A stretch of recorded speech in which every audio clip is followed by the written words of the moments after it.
Weddings are conducted there every year, almost one a day. They say it's a very lucky place to get married. I figure I'll try that on my second marriage. Right across the way was the former site of the Nat Lewis Mill, and right here where you see the Navarro Street Bridge, this was a very, very popular river crossing in the 1850s. Now, if you had grain that needed to be ground into flour, old Nat Lewis was the guy you wanted to talk to. And the reason this river crossing was so popular was the water was only about a foot deep and the river bottom was hard packed, so you could just drive right across. You didn't have to unload and load and go through all that. And as a matter of fact, people would bring their carriages and their wagons and just park them in the river, let the wheels swell up to what they used to call the iron tires. And they'd let the horses drink all they wanted to drink, and then they'd wash the carriages and just kind of almost make it a social deal. If you happened to have been hanging around the river at this location back in the 1890s, you would have most definitely seen Teddy Roosevelt and his Rough Riders going back and forth at that crossing. The building directly to the front of the boat, the one that has the tower and the scaffold, that is the Bexar County Courthouse, established in 1896. That is the oldest continuously running courthouse in Texas. It's called Big Red because it's made out of red granite and sandstone, and it's currently getting a new roof on it. Trying to pull over here into the shade without running aground. The building to my left, fairly impressive building, that is the Tower Light building, opened for business in 1929.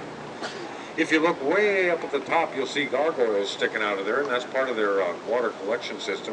When it rains real hard, the water comes out of the gargoyle's mouth. The building itself is a pretty good example of Gothic architecture. If you look down here, right above the first floor, you'll see some really ugly faces.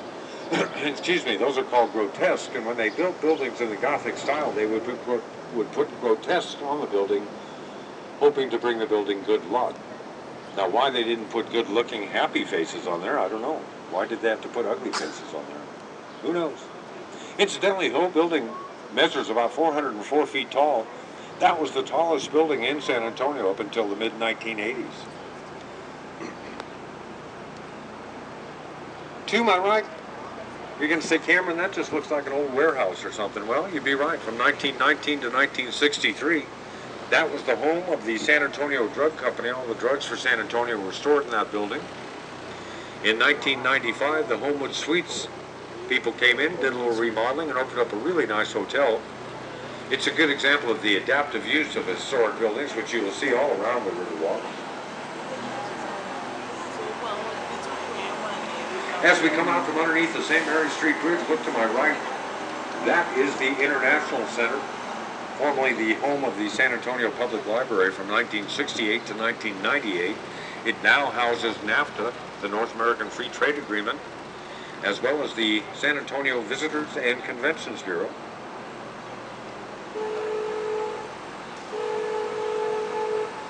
We are approaching floodgate number 4. Now, this is a crest design gate, and by that I mean the gate actually rises out from under the water, comes up like a drawbridge. You can kind of see the markings on the side there and give you an idea of how that works. When they close this gate, it isolates this part of the river bend from the flood channel directly in front of us, and we'll talk about the flood channel in a moment. The natural flow of the San Antonio River comes from behind me and goes to the left.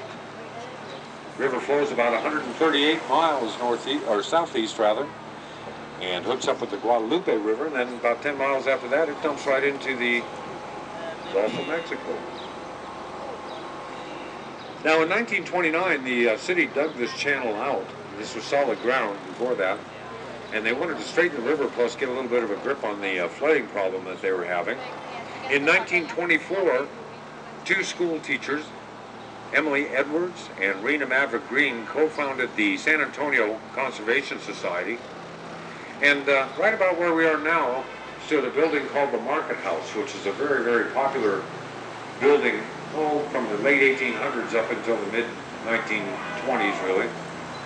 And Emily and Rena wanted the Market House to be disassembled and reassembled somewhere else in the city after they got done digging the channel. Well, they didn't get that, but in 1928 they found out that the city was thinking that after they dug this channel out, they'd take all the dirt and just fill in the river bend, turn it into a sewer culvert, and then build buildings on top of it. Well, they didn't like that idea, and a lot of people didn't like it, so they hooked up with other civic groups and completely demolished that proposal, which is a good thing. We wouldn't have a Riverwalk. And in 1929, our friend Robert Huckman was presenting his plan to the city council and the mayor, Mayor Chambers, as to how he saw the Riverwalk. They all approved the plan unanimously. However, the work didn't get finished by the WPA until 1941.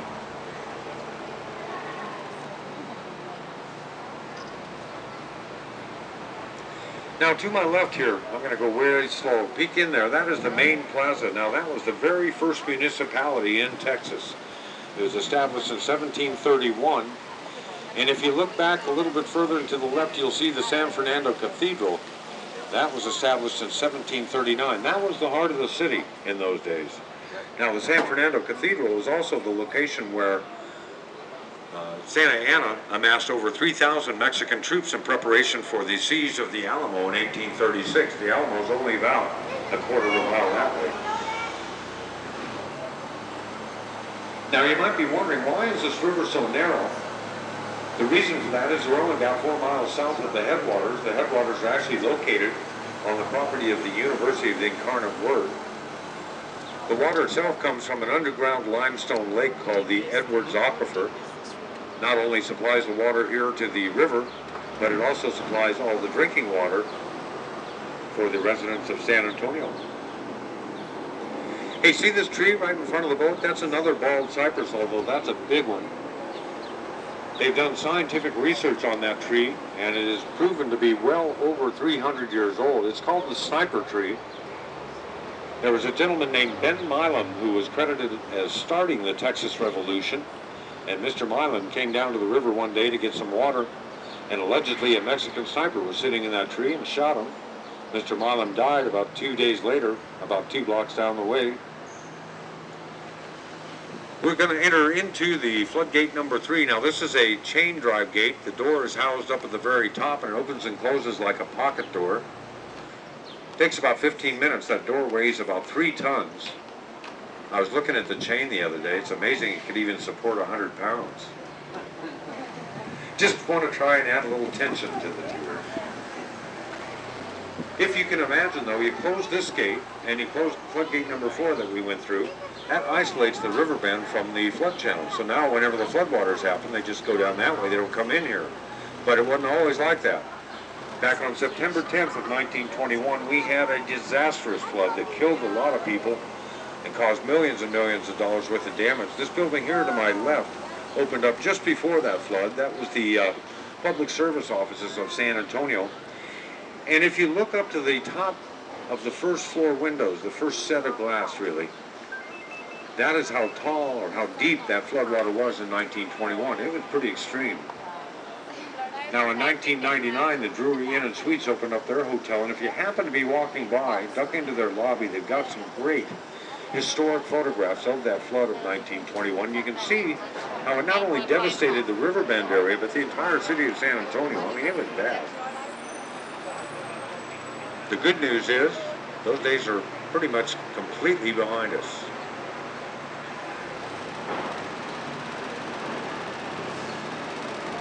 Speaking of floods and everything, have you noticed how the clouds have kind of come in lately? Suddenly it's a little bit cooler. Wouldn't it be nice if we had a little 15-minute rain shower? Not a downpour, not a downpour, rain shower.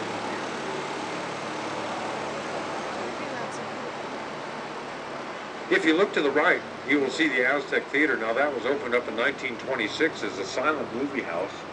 All the silent movies were accompanied by a Wurlitzer pipe organ.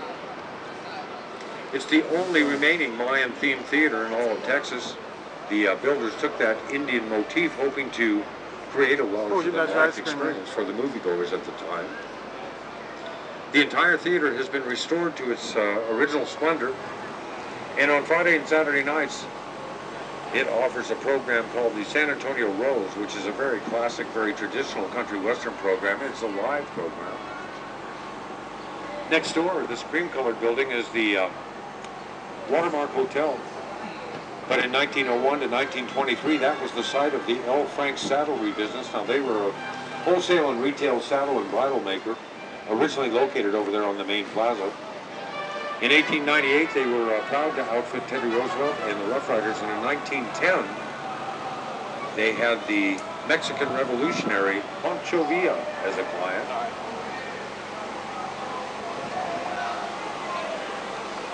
To my left is the La Mansion Hotel. Now that started out in 1853 as the St. Mary's School for Boys. As the years went by, the school evolved into the St. Mary's Law School, and in the 1960s, two of the graduates from the law school actually bought the building and turned it into La Mansion Hotel. If you find yourself in their lobby or perhaps in their lounge having a cocktail, you will be in the original 1853 structure. Now this is my favorite part of the tour, which doesn't really matter, but as we pass underneath the Navarro Street, I want you all to look, Street Bridge, look all way high up and to the left, and you're going to see what appears to be a freestanding wall. Way high. Anyway, that is the Knicks Professional Building. The very first full-service hospital opened up in Texas. They opened for business in 1930. It also was the very first fully air-conditioned hospital in all of the United States. Now, Carol Burnett's mother liked that because that's where Carol Burnett was born. And if Oliver North had a mother, they don't know for sure, but she would have been happy too because he was born there too. Directly in front of the boat is the Hyatt Regency Hotel. Now, when they built that building, the city approached the Hyatt people and they said, listen guys, you can only build that hotel 16 stories tall. The Hyatt people said, why? What's up with that? And they said, well, we've been doing some shadow testing, and anything higher than 16 stories is going to cast a shadow at sunset on the Alamo. Can't do that. No. Well, the Hyatt people realized how sacred the Alamo was to most people that lived in Texas. So they said, okay, we'll be good neighbors. We'll just keep it at 16 stories. So now, tonight, the sun will set on the Alamo, as it does every night. Incidentally, do you see this orange scaffold here that I'm pointing to at the base of the Hyatt Regency? If you walk in through that scaffold, you'll be led into a beautiful atrium that is waterscaped and landscaped.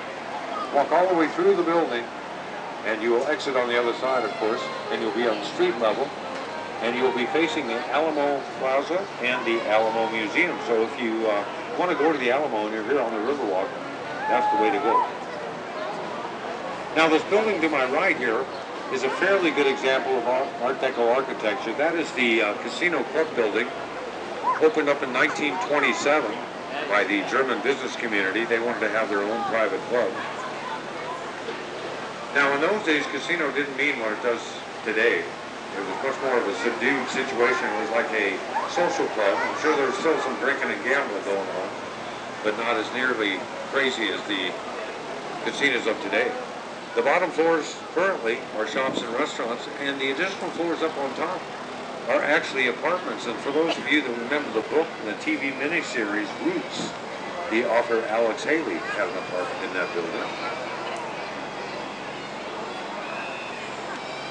We are now entering a section of the river we call River Square, and if you look all around, you'll see that there is a cornucopia or a plethora of restaurants and dining establishments. Every one of these restaurants will cater a lunch or a dinner right on the boat, and you can come on board and float around and eat this beautiful meal, and it's just a real delightful way of dining right on the river. If you want some more information about that, you can go to our website, and that's simply printed on the face of your ticket. Matter of fact, coming up here to the left is a dinner boat that they're working right now. It's a dock right now, but they'll go out and float around. Looks like they're having spaghetti.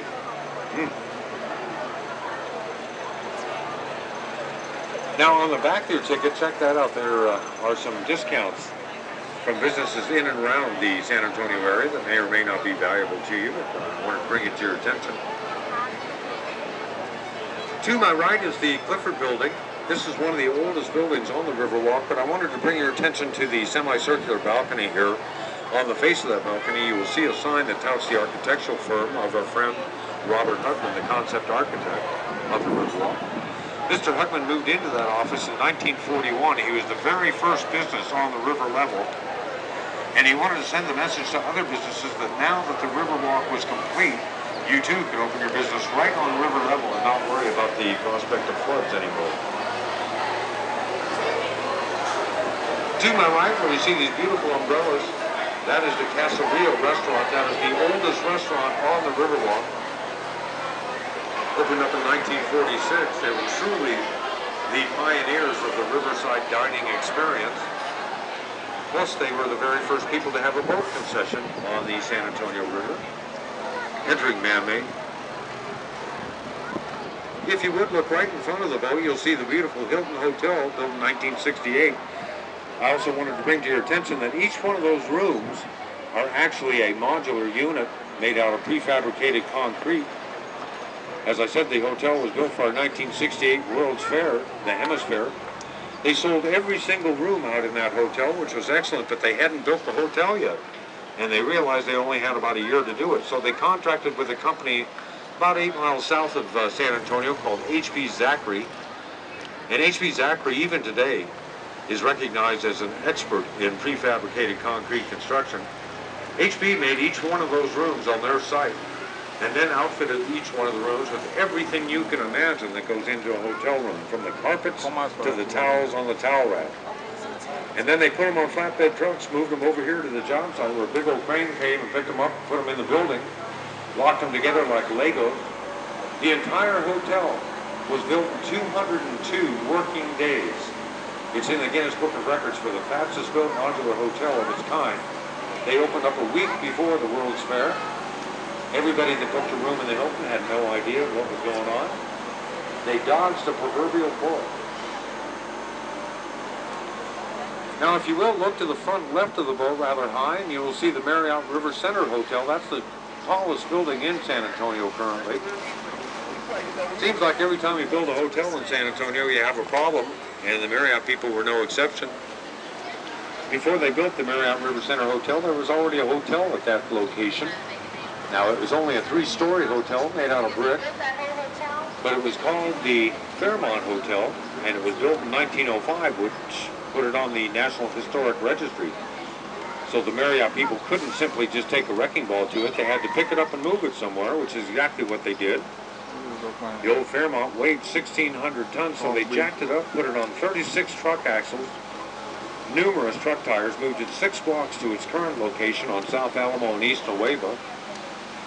Took them 6 days to go that 6 blocks. They traveled at 0.04 miles an hour, and when the contractor put the boat down, or put the building down, they realized that they had not misplaced or lost one single brick out of the old Fairmont Hotel, which is pretty amazing. How in the heck do you do that? Incidentally, I don't know whether you noticed that beautiful waterfall that we passed on the right side of the boat. That actually is a man-made device. This is a man-made section off of the natural San Antonio River, so it has no flow, natural flow. So that waterfall actually acts as a circulation pump. It creates a little bit of a current, and it also aerates the water so that the various plant life and wildlife that make this section of the river their home are happy and healthy. Now I'm going to take you all back to the convention center area, show you around back there. And as I'm making this gradual right-hand turn, look to the left of the boat, you're going to see an absolutely beautiful bronze statue of St. Anthony. Right there he is. That was a gift from Portugal. There's only 2 castings of that statue, one in Portugal, one here in San Antonio.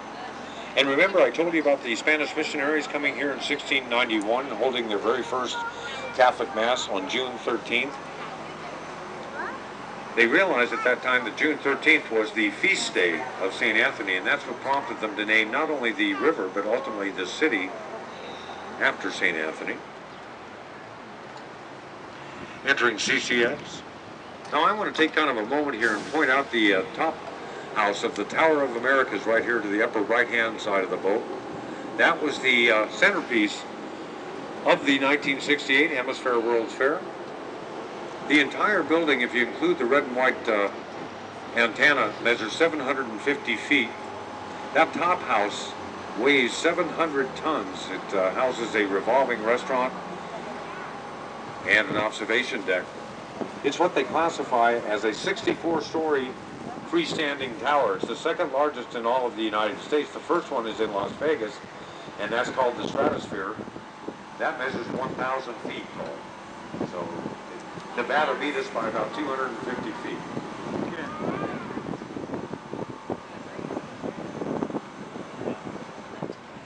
As you can see by the signage, we are entering the Henry B. Gonzalez Convention Center. Now, Henry B. Gonzalez was the very first Hispanic American elected to our House of Representatives. His career spanned from the Kennedy administration in 1961 almost all the way through the 1990s. Now, the convention center itself has just recently gone through a major expansion, adding over 1 million square feet of space, and they've also upgraded all the technology, now making it one of the most spacious and technologically savvy convention centers in all of America. This building to my left here is called the Lila Cockrell Theater. Lila Cockrell was our first female mayor in San Antonio. She actually served 3 terms. But as you can see, there's a beautiful mosaic mural on top of the theater. Excuse me, that was from a gift from Mexico. It's called the Confluence of Civilizations, or the Coming Together of Civilizations. And we'll talk about that again as we come out from around this island. I'm going to go back into the lagoon and kind of cool off. This is one of the coolest parts of the entire tour by 2 or 3 degrees. Hey, incidentally, if you guys were thinking about taking a walk up to the base of the Tower of Americas, there's a little passageway that they built right behind this island. It's a shortcut, mostly shaded, not a very bad walk at all, and it takes you right up to the base of the tower. So if you're thinking about going there, that would be the way to go.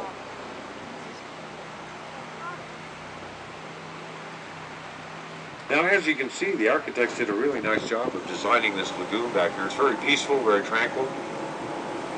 All this is part of the new construction that was completed about 3 years ago.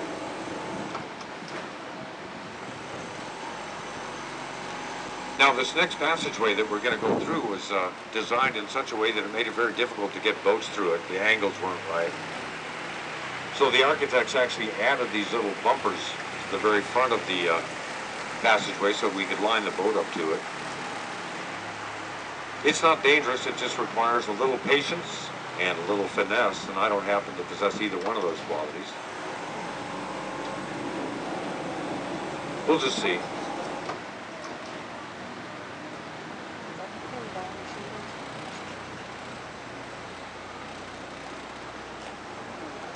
I always hit that one. That bounces me into this one. Boing, boing. Yeah, it didn't pretty this time, folks. Oh well, we made it. Hey, you people on the right side of the boat, look at that plant cascading down over those rocks. That's a plant that's kind of unique to the San Antonio region. I invite you to reach out and touch it. It's got an unusual texture, and also it has a very nice aroma. Too bad for you guys on the left side of the boat. You'll just have to take my word for it. Notice anything different about that? That's what we call San Antonio poison ivy.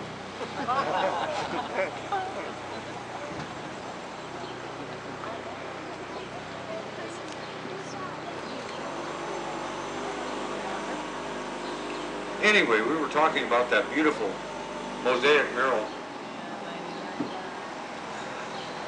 on top of the Lila Cockrell Theater.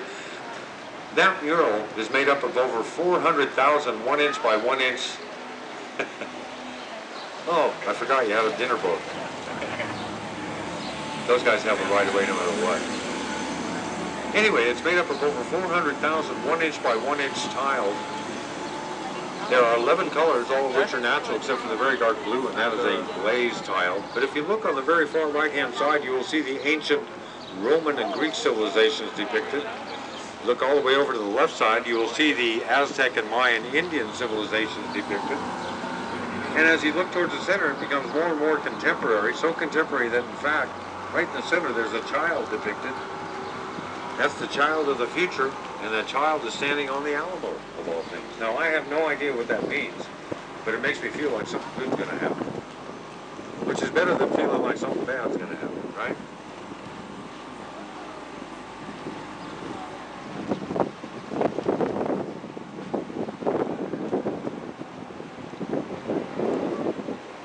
Boy, I'll tell you what, it's getting a little bit cooler. The clouds are coming in. That's good. Exiting CCX. Kind of take a peek around.